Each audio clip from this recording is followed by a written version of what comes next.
Many out there are calling this Fujifilm's camera for photographers. We've got a 40 megapixel sensor instead of a 26, and we're going back to a very X-T5 based design. My name's Goughie, and in today's video we're going to be doing an initial impressions review of this, the Fujifilm X-T5.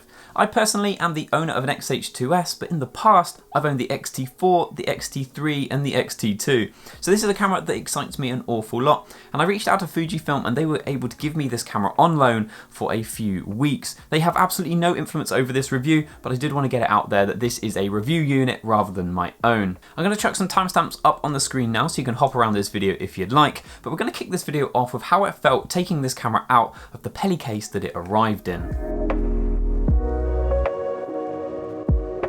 Having used the X-H2S for about 8 months at this point, picking this camera up actually felt pretty refreshing. The camera in the hands feels an awful lot smaller, and we've got the dedicated dials back on the top. Now for video, those dedicated dials don't make too much sense because you don't change your ISO very often and you don't change your shutter speed at all. But having them on a photography-centric camera makes a lot of sense. The exposure compensation dial on this camera is also pretty big, and I love the fact that it has one because exposure compensation is something I use an awful lot based on my own photography style. The next thing I noticed picking it up was the fact the grip on this camera is pretty small. It's very like X-T3-esque, and it reminded me that I actually dropped my X-T4 a few times. Then the next obvious design change for this camera is the screen on the back. This is a tilt screen rather than a flippy screen, which for me personally actually rules this camera out completely. I can't use this as my only camera because I need a flippy screen for my YouTube videos. However, again, if you're not into doing video and you're more of a photography-centric person, having a tilt screen is actually a bit more beneficial.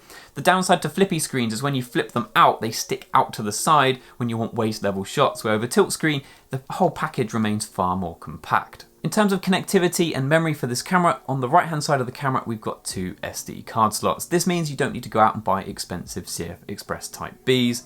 On the other side of the camera we have got a mic port and no headphone port. The headphone port is actually part of the USB-C. They provide like a little adapter in the box. That USB-C can also be used to charge the camera and connect to your computer and things like that. And from a HDMI out point of view, it's a micro HDMI rather than a full size one.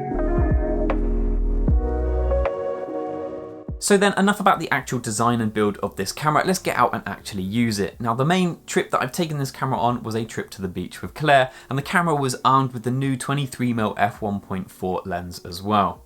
Handling wise, you realise quite quickly that the smaller size is both a pro and a con. The pro of it makes the camera feel an awful lot smaller and more compact than the X-H2S, especially when you look at them side by side. They're not actually that different in size, but the grip makes the camera feel so much smaller here. The downside is the fact that it feels like you don't really have a secure grip of the camera. And from a photography perspective, I've been loving the dials on the top. I've been really getting used to using the shutter speed and ISO dials again, something that I've been getting a lot of value out of, and from a photography point of view, an awful lot of fun. It's nice to be able to set your settings up preemptively with the camera switched off and not have to constantly be looking at the screen to see what settings I've got dialed in. Looking at the first few images combined with that 23mm f1.4, I think the images look awesome. And when I first started using the camera, I hadn't really got my settings dialed in properly, and I actually overexposed quite a lot of images to begin with by an awful long way. Now what really surprised me was how good the highlight retention is in the raw files. Some of these images that you can see up on the screen now are so overexposed, but dropping down the exposure in Lightroom really brings them back. And the opposite is also true when it comes to shadow retention. I've been doing some macro photography, and the video might be out or not out yet, but if it's not out, it's coming soon, and I accidentally fired a few shots off without switching my flash on, so the image looks completely black. But when you boost up the exposure in Lightroom, you can see how much shadow detail it's retained. Without doing any scientific tests, I've only seen highlight and shadow retention like this in Fujifilm's GFX line of cameras. It definitely seems better than the X-H2S in this regard. So next up then, let's talk about the sensor inside this camera. This 40 megapixel sensor is going to be the big selling point to most. Now, a lot of people in forums are talking about how you need to go with some of the more modern Fuji lenses to get the most out of it. So bear in mind that for this video, I am using the 23mm f1.4, which is one of the best lenses that Fuji make.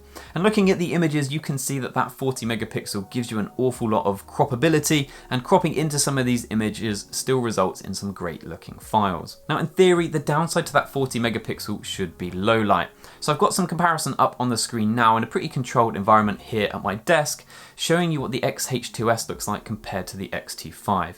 Now I'm conscious I'm displaying these images at the same size, which means that the grain in the X-T5 is going to look smaller because I've taken a bigger resolution file and I'm displaying it to you at the same size, which should give the X-T5 a little bit of a helping hand here. I do think if you look at the details in the image, the X-H2S file definitely looks a little bit better. It's pretty close, and I wouldn't say that it's any more than one stop different, and I think for the 40 megapixels that you're getting, for many people that will be a pretty good trade-off. I do wonder if maybe this points towards me doing a big shootout where I take the X-H2S and the X-T5 and I do a really detailed sensor comparison between the two. If that's something you'd be interested in, let me know down in the comments. A couple people over on Instagram have asked me how big are the files coming out of this camera. I shoot on the lossless compressed RAW setting format, and I found the files are 40 megabytes up to around 55 megabytes. So for me personally, I don't think that's too bad.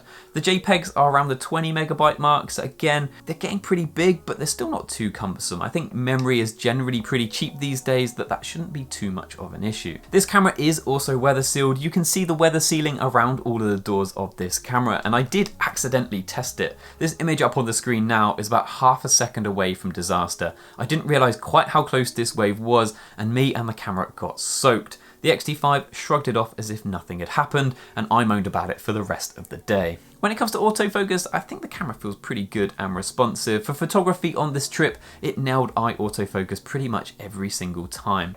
I do think in video that I can tell a bit of a difference between this and the X-H2S. It's kind of hard to describe, but it just feels a little bit less decisive. Hard to really put it into words without doing some proper tests, but just gut feel says it might not be quite as good when it comes to video.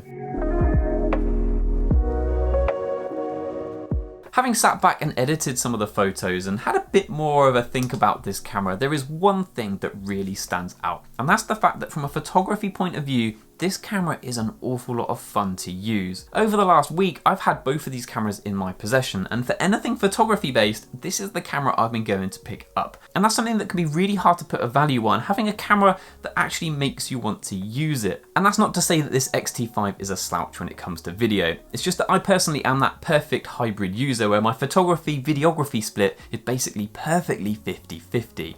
If you're a photographer that does some video, this camera is still more than capable. The 4K out of this camera looks incredible. The IBIS really helps with that as well. Just some features of the camera aren't suited perfectly to video, but you can definitely still use this as a very good video camera. So guys, I still have this camera for another couple weeks. If there's anything you want to know about this camera, then make sure you reach out to me either in the comments or on Instagram.